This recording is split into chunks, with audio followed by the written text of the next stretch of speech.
එක්තරා දවසක මේ ලස්සන වැවායිනෙන් ගමනක් යන්න මට සිද්ධ වුණා.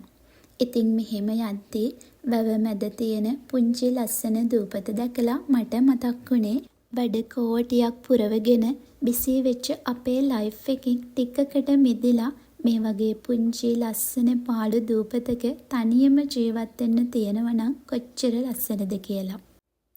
ඉතින් එහෙම හිතලා අනිත් පැත්ත බලද්දිම මේ සිතවිල්ල හිත අස්සම අකුල ගන්න උනේ ඇස්මාන පේන්න ඉඳපු පවුලේ සමාජිකයෝ නිසා.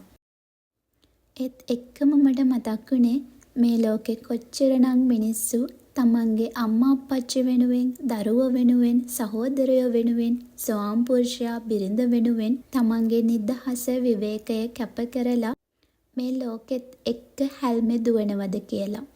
නිදහස ඉල්ලද්දී විවේකයක් ඕනි කියද්දී හිත කෑ ගහලා අඬද්දී හිතට පුංචි තරවටුවක් කරලා ඒ මිනිස්සු යුතුයකම් වගකීම් වෙනුවෙන් නිදහසක් නැතුවම දුවනවා.